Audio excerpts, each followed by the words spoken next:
வணக்கம். நான் சாந்தி விட்டுவேன். மகாபாரதத்தில் நிறைய கதைகள் இருக்குது. ஒவ்வொரு கதையும் படிக்கணும்னா உங்களுக்கு நேரம் இருக்காது. நான் ஒவ்வொரு கதையாக தேடி எடுத்து அதில் இருக்கிற விஷயத்தை தான் உங்களுக்கு சொல்லிகிட்ருக்கேன். இது எல்லாமே வாழ்க்கைக்கு தகுதியான தேவையான கதைகள் தான்.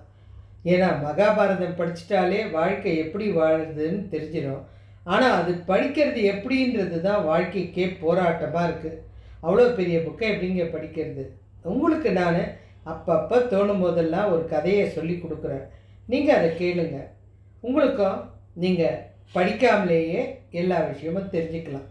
அதில் முக்கியமான கதை இந்த கசனும் தெய்வ யானையும் கதை. இது ரொம்ப அற்புதமான கதைங்க. இந்த கதை ஆதி பருவத்தில் வருது. இந்த தேவர்களுக்கும் அசுரர்களுக்கும் எப்போ பாரு சண்டை நடந்துக்கிட்டே இருக்கும். ஒரு நிமிஷம் கூட சும்மா இருக்காது. ஏன்னா இவங்க ரெண்டு பேருக்கு சண்டை வர்றதுக்கு முக்கிய காரணம் இந்திர பதவி தான். நம்ம தான் இந்திரனுடைய ஆட்சியை நம்ம செய்யணும் அப்படின்னு அசுரர்கள் உள்ளே வந்துடக்கூடாதுன்னு தேவர்களும். இதுதாங்க மனுஷனுக்கும் இருக்கிற பிரச்சனை. நிறைய பேருக்கு ஏதாவது ஒரு நல்லவனை பார்த்தா அந்த இடத்துக்கு நம்ம இருக்கணும், அவன் வசதியாக இருக்கானா அதுக்கு போகணுன்றது தான் நம்மளுடைய போராட்ட குணமாக இருக்குது. இதை தான் இப்படி சொல்கிறாங்க. இந்த சண்டை நடக்கும். நிறைய அசுரர்கள் அழிவாங்க, தேவர்கள் நிம்மதியாக போய் உட்காருவாங்க. இன்றைக்கி எப்படியும் 1,00,000 அசுரர்கள் அழிஞ்சாச்சு.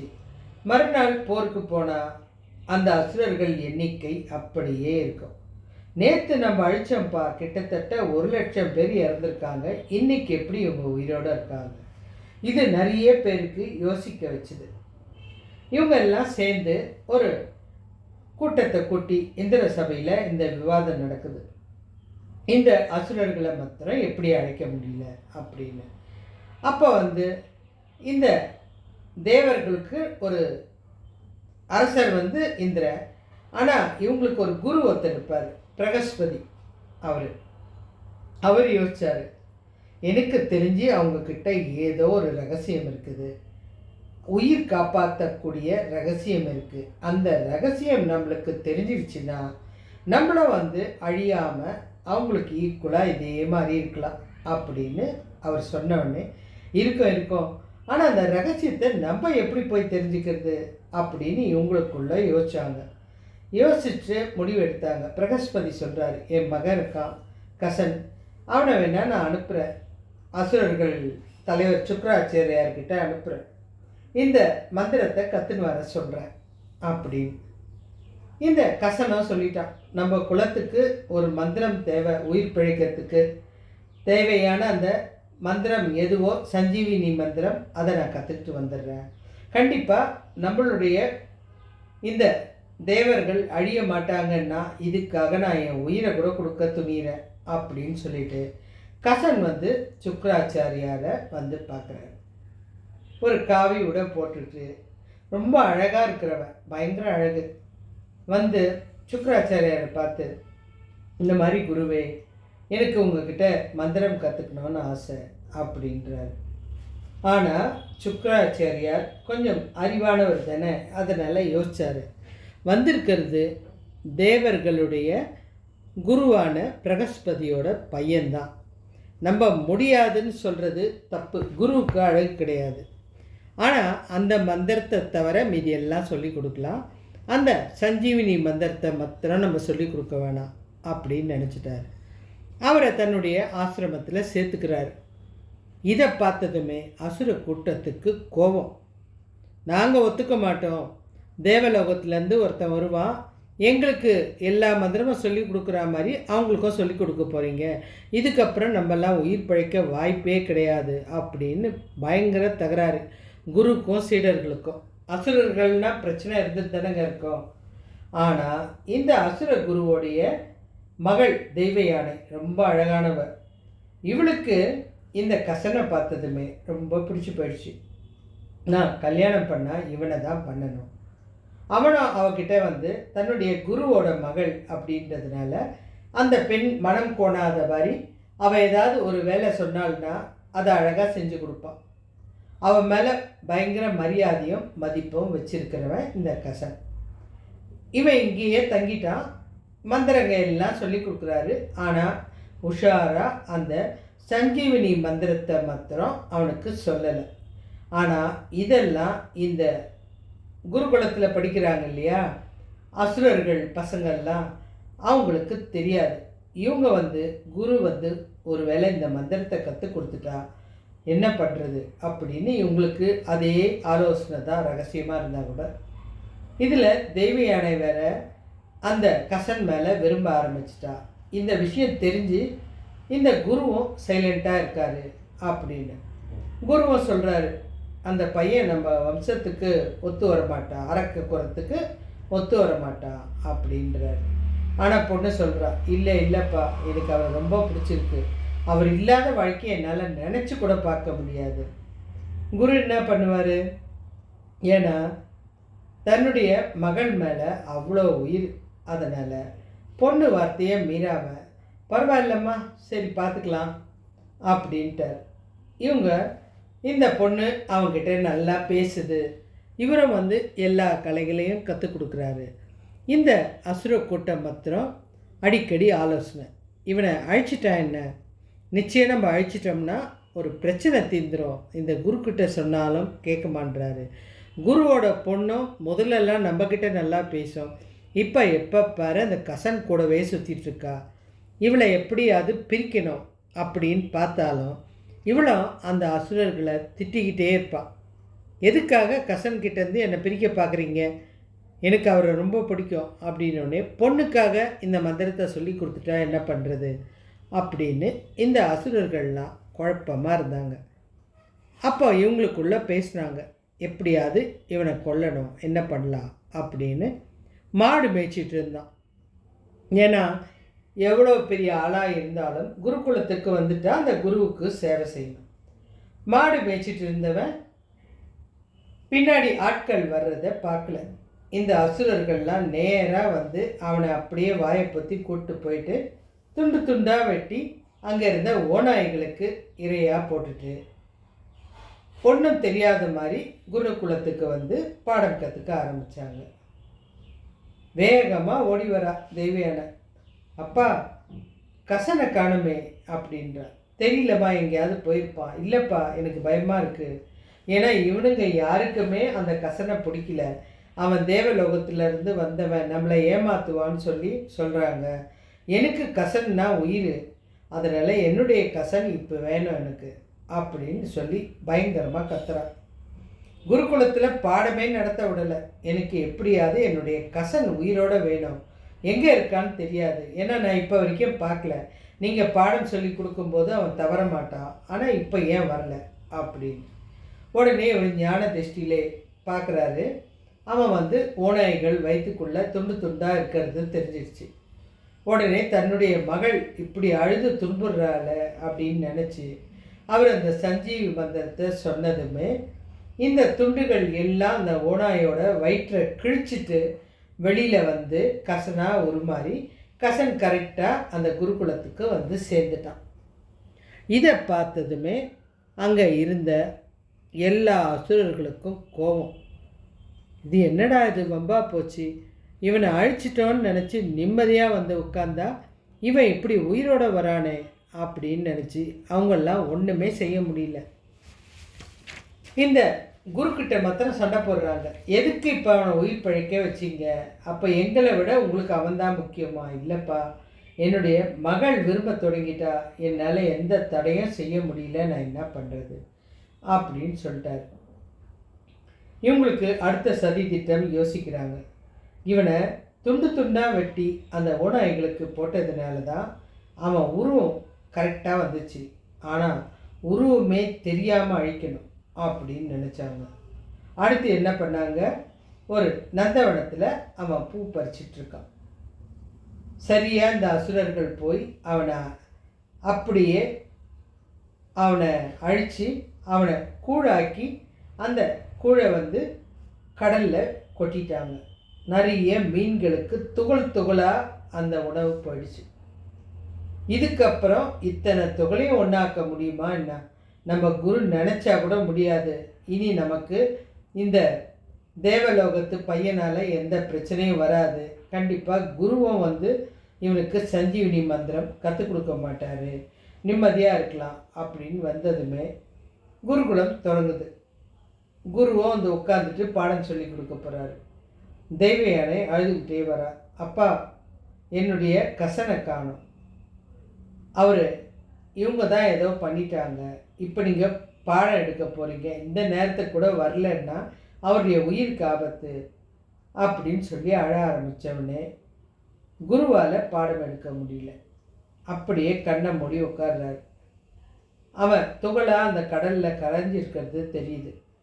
உடனே தன்னுடைய அந்த சஞ்சீவினி மந்திரத்தை சொல்லும்போது அத்தனை மீன்கள் வயிற்றுல இருந்தும் அந்த துகள்கள் வெளியில் வந்து அந்த கடல்ல இருந்து குளிச்சுட்டு எந்திரிச்சு வரா மாதிரி இந்த கசன் அழகாக நடந்து வரான். அவனை பார்த்ததுமே அவளுக்கு அவ்வளோ சந்தோஷம். கண் கலங்க ஓடி போய் கட்டி பிடிச்சிக்கிறான். நீங்கள் உயிரோடு வந்துட்டீங்க, உங்களுக்கு ஏதாவது ஒன்றுன்னா என் உயிரை கூட கொடுப்பேன் நான், நீங்கள் உங்களுக்கு எதுனாலும் நான் இருக்கேன், நீங்கள் கவலைப்படாதீங்க, எங்கள் அப்பா கிட்ட சொல்லி உங்களை காப்பாற்றிடுவேன் அப்படின்னு அவனுக்கு வாக்குறுதியும் கொடுக்குறான். அவன் சொல்கிறான், இல்லை இல்லை அதெல்லாம் ஒன்றும் இல்லை, இதெல்லாம் வரும்னு எனக்கே தெரியும், தெரிஞ்சு தான் நான் இங்கே வந்து கற்றுக்குறேன் அப்படின்றான். கொஞ்ச நாளாவது உடனே எந்த வேலையும் செய்யக்கூடாது, பிளான் பண்ணி செய்யணும். இந்த வாட்டி குருவால் காப்பாற்ற முடியாத அளவுக்கு நம்ம வந்து இதை நம்ம செய்யணும் அப்படின்ட்டு இந்த அசுரர்கள் அதுக்கப்புறம் அமைதியாக இருக்க ஆரம்பிச்சிட்டாங்க. நாட்கள் போயிட்டே இருக்கு. இந்த குருவும் அமைதியாக ஆயிட்டாங்க, இவங்களால எந்த பிரச்சனையும் வராது அப்படின்னு நினைக்கும்போது உள்ளுக்குள்ளே ஒரு ஆசை. நம்ம கசன் வந்து பிரகஸ்பதியோட பையன், நம்ம பொண்ணுக்கும் அவன் மேலே விருப்பம் இருக்குது, 2 பேருக்கும் கல்யாணம் பண்ணி கொடுத்தா நல்லது தானே, நமக்குள்ள ஒரு பந்தம் வரும் அப்படின்னு நினச்சார். இப்போ இந்த விஷயம் வந்து இந்த அசுரர்களுக்கு தெரிஞ்சு போயிடுச்சு. இவர் எப்படியும் தன் பொண்ணை வந்து கட்டி கொடுக்காம இருக்க மாட்டார், அதுக்குள்ளே இவனை ஏதாவது பண்ணியாகணும் அப்படின்ட்டு இந்த தடவை அவனை கூட்டிகிட்டு போய் அவனை அழித்து எரித்து அந்த சாம்பலை குரு எப்பவும் குடிக்கிற மதுவில் கலந்துட்டாங்க. மதுபானத்தில் கலந்து குருவுக்கே கொடுத்துட்டாங்க. குரு அதை குடித்து முடிச்சிட்டார். இந்த பொண்ணு எப்பவும் போல் தன்னுடைய கசனை தேடி அங்கங்கே அலையிறான். தேவயானை, என் கசனை பார்த்தீங்களா அப்படின்னு தேடுறான். எங்கேயுமே கிடையாது. அசுரர்களெல்லாம் போய் மிரட்டுறான். எனக்கு உங்கள் மேலே தான் சந்தேகமாக இருக்குது, நீங்கள் யாரோ ஒருத்தர் தான் அவனை அழிச்சிருக்கீங்க, அது யாருன்னு எனக்கு தெரியணும் அப்படின்னு கோபமாக கத்துறான். அவங்க சொல்கிறாங்க, இல்லை இல்லை எங்களுக்கு தெரியாது இதெல்லாம் அப்படின்றாங்க. அப்போ வந்து அப்பா கிட்ட வந்து அழுகுறான். அப்பா, இந்த வாட்டி எனக்கு வந்து கண்டிப்பாக வந்து இந்த என்னுடைய அந்த கசனை நீங்கள் உயிர் பிழைச்சி கொடுக்கணும், இல்லைன்னா நான் உயிரை விட்டுடுவேன் அப்படின்ட்டான். இவருக்கு என்ன பண்ணுறதுனே தெரில. சரி எப்படியாவது கேட்குறாளே அப்படின்னு யோசித்து எங்கே இருக்கான்னு ஞானத்தில் பார்த்தா அவருக்கு பகீர்னு ஆயிடுச்சு. கசன் இருக்கிறது இந்த சுக்கராச்சாரியருடைய வயிற்றில் தான். வயிற்றில் இருக்கிறத பார்த்ததுமே அவர் பயந்துட்டார். எப்படி நான் வெளியில் கொண்டு வர முடியும் இவனை, அதுக்கு நான் உயிர் விட்டால் தானே இது நடக்கும் அப்படின்ற ஒரு பயம் அவருக்கு வந்துச்சு. ஆனால் பொண்ணு அழறதை பார்க்கும்போது அந்த பாசத்துக்கு முன்னாடி நம்ம உயிர் போனால் கூட கவலை இல்லை அப்படின்னு யோசித்தார். பொண்ணு அழுவுறதை பார்க்க அவருடைய மனசு கரைஞ்சிச்சு. எதுக்காக இந்த செயலை செய்கிறாங்க, இந்த கசனை எதுக்கு எரித்து அதை வந்து நம்முடைய குடிக்கிற அந்த சுறாபானம், அதான் மதுபானம், அதில் கலந்து கொடுத்தாங்க, இது நம்ம எதுவும் தெரியாமல் குடிச்சிட்ட வேற, இந்த பொண்ணு வேற பயங்கரமாக கசனை தேடி அழுவுது, அவரால் தாங்கவே முடியல, எப்படி இவனை கொண்டு வர்றது அப்படின்ட்டு யோசிச்சுட்டு மனசுக்குள்ளே பேசுகிறாரு. கசன், நீ என்னுடைய வயிற்றில் இருக்கிறது எனக்கு தெரியுது, நான் உங்ககிட்ட தனியாக போய் உட்காந்துட்டார், நான் உனக்கு ஒரு மந்திரம் சொல்லித்தரேன், அந்த மந்திரத்தை நான் உனக்கு சொல்லி கொடுத்த உடனே அதாவது உன்னுடைய உயிர் வந்துடும். நீ கண்டிப்பாக என்னுடைய வயிற்றை கிழிச்சிக்கிட்டு வெளியில் வந்துடுவ, எனக்கு தெரியும். நீ அப்படி வெளியில் வந்தினா இறந்து போன என்ன நீ உயிர் காப்பாற்றணும் இல்லையா? அதுக்காக நான் உனக்கு அந்த மந்திரம் சொன்னதுமே நீ வெளியில் வந்துடு. வெளியில் வந்த உடனே நான் உனக்கு சொல்லி கொடுத்த மந்திரத்தை சொல்லி எனக்கு உயிரை கொடு. இதை நீ கண்டிப்பாக செய்றியா? ஏன்னா நான் குரு, நீ என்கிட்ட ஏமாத்திடக்கூடாது. இந்த மந்திரம் நான் இது வரைக்கும் யாருக்கும் சொல்லித்தரல, உனக்கு சொல்கிறேன். ஆனால் நீ வெளியில் வந்ததும் என் உயிரை காப்பாற்றணும். நான் குரு வார்த்தையை என்றைக்கும் மீறமாட்டேன், சத்தியமாக உங்களை காப்பாற்றுறேன் அப்படின்னு சொல்கிறோம். சுக்கராச்சாரியார் கசனுக்கு தன்னுடைய மகளோட அந்த வாழ்க்கை நல்லா இருக்கணுன்றதுக்காக அந்த மந்திரத்தை அந்த கசனுக்கு சொல்கிறாரு. அவன் வயிற்றுக்குள்ளே இருந்தே கேட்டதும் அவனுடைய இறந்து போன உருவம் வந்துடுச்சு. அப்படியே அந்த சுக்கராச்சாரியார் வயிற்றை கிழிச்சிக்கிட்டு வெளியில் வந்தான். வந்ததுமே முதல்ல சுக்கராச்சாரியாருக்கு அந்த மந்திரத்தை சொல்லி அவரை பாதுகாப்பாக உயிர் பிழ வச்சான். அதை பார்த்ததுமே அவருக்கு அவ்வளோ சந்தோஷம். இந்த விஷயத்தை தேவர்களும் பார்க்குறாங்க, எல்லாரும் பார்த்துட்ருக்காங்க. இதெல்லாம் பார்த்ததுமே அவருக்கு ஒரு பெரிய சந்தோஷம். இவன் ஏமாத்துவான்னு பார்த்தா நம்ம உயிரை காப்பாற்றி கொடுத்துருக்கான், நம்மளை ஏமாத்தலை அப்படின்னு நினைக்கும்போது அவன் குருக்கிட்ட நன்றி சொல்லிவிட்டு, நான் தெரிஞ்சிக்க வேண்டிய ரகசியத்தை தெரிஞ்சுக்கிட்டேன், நான் கிளம்புறேன் குருவே அப்படின்னு சொல்லும்போது தேவியான அவனை விரும்புகிறவ ஓடி வரா.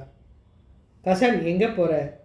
நான் உன்னை கல்யாணம் பண்ணணும், அதுக்காக தான் இவ்வளோ நாள் என் உயிரை கூட கவலைப்படாமல் உன்னை ஒவ்வொரு ஆபத்திலிருந்தும் காப்பாற்றினேன் அப்படின்னு சொல்லும்போது, பெண்ணே நான் சொல்கிறேன் தப்பாக எடுக்காத, நான் இது வரைக்கும் உன்னை விரும்பவே இல்லை, நான் யாருன்றது எனக்கு தெரியும், நீ என் மேலே பாசம் வச்சதுக்கு நான் என்ன பண்ண முடியும்?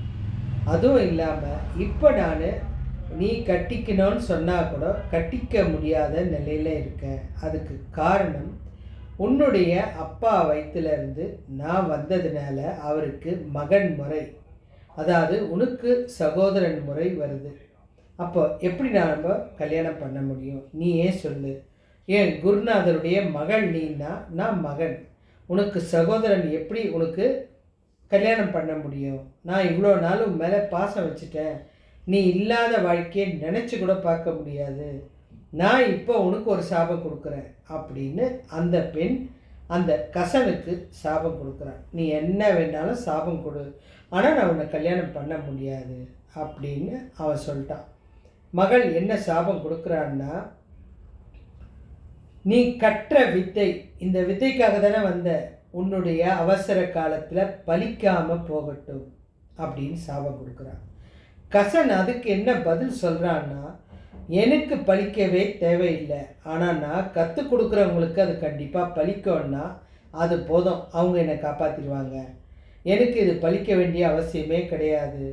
குருன்றவன் ஒருத்தருக்கு தனக்கு தெரிஞ்ச வித்தைகளையும் ரகசியங்களையும் சொல்லி கொடுக்குறவன், நமக்கு நம்பிக்கையானவங்களுக்கு அதை சொல்லி கொடுக்கக்கூடியவன், அதை நிச்சயம் நான் செய்வேன். தேவர்களுடைய நம்பிக்கை நான் கற்றுக்கணுன்றது, அதை நான் கற்றுக்கிட்டேன். இதுக்காக எனக்கு நீ என்ன சாபம் கொடுத்தாலும் எனக்கு பலிக்காதுன்னு சொன்னாலும் எனக்கு கவலை கிடையாது, ஆனால் நான் உனக்கு சகோதரன் அப்படின்னு சொல்லிட்டு அவன் அங்கேருந்து கிளம்புறதுக்கு முன்னாடி தேவயானையை பார்த்து, நான் சொன்னது அத்தனையும் உண்மை, சாஸ்திரப்படி நான் உனக்கு சகோதரன், தர்மத்தின்படி நடக்கிறதுக்காக தான் உன்னை நான் கல்யாணம் பண்ணிக்காமல் போகிறேன், உன்னுடைய ஆசை நிறைவேறலைன்ற காரணத்துக்குனால எனக்கு சாபம் கொடுத்தேன், ஆனால் இது தப்பு. ஆனால் எந்த வித, அதாவது ஒரு பிராமண குலத்தில் இருக்கிற நான் திருமணம் செஞ்சிக்கவே மாட்டேன், யாரையுமே திருமணம் செஞ்சுக்கிற எண்ணமே கிடையாது. என்னுடைய வேலை இந்த மந்திரத்தை நிறைய பேருக்கு சொல்லி கொடுக்கணும், அவ்வளோதான். என்னுடைய அந்த தேவலோகத்துக்கு சொல்லி கொடுக்கணும். நான் வந்த கடமை முடிஞ்சிருச்சு, ஆனால் நான் உனக்கு ஒரு சாபம் கொடுக்குறேன். நீ சத்திரிய குலத்தை சேர்ந்தவ, அதாவது பிராமண குலத்தை சேர்ந்தவ, ஆனால் நீ சத்திரியனை தான் திருமணம் செய்வேன். சத்திரியன்னா கோபமாகவே இருப்பாங்க, அரச குடும்பத்தை சேர்ந்தவனை தான் கல்யாணம் பண்ணுவேன், அது உனக்கு சாபம். ஆனால் அந்த திருமணமும் உனக்கு நிம்மதியே கொடுக்காது. நிம்மதியாக வாழணும்னு நினச்சாலும் ஒரு நிமிஷம் கூட நிம்மதியாக வாழ விடாது. இது உன்னுடைய தலையெழுத்து அப்படின்னு சொல்லிட்டு நான் வந்த வேலை முடிஞ்ச சந்தோஷத்தோடு அவன் திரும்பவும் தேவலோகம் போயிட்டான். ஏன்னா சொல்கிறத புரிஞ்சிக்கணும். அவள் புரிஞ்சிக்காமல் எனக்கு நீ எப்படி இருந்தாலும் வேணும்னும் போது அவனுக்கும் கோபம் வரும் இல்லையா? நீ பிராமணன்றதுனால தானே என்ன வேணுன்ற, கண்டிப்பாக நான் கிடைக்க மாட்டேன். ஒரு சத்திரியனுக்கு தான் நீ மனைவியாவ, அதுலேயும் நிம்மதி இருக்காது உன்னுடைய வாழ்க்கை அப்படின்னு சொல்லிட்டான். இது மாதிரி கதைகள் தேவைன்னா கண்டிப்பாக சேனலை சப்ஸ்கிரைப் பண்ணுங்கள். நிறைய பேர் சப்ஸ்கிரைப் பண்ணாமல் பார்க்குறீங்க, அதனால் பண்ணுங்கள்.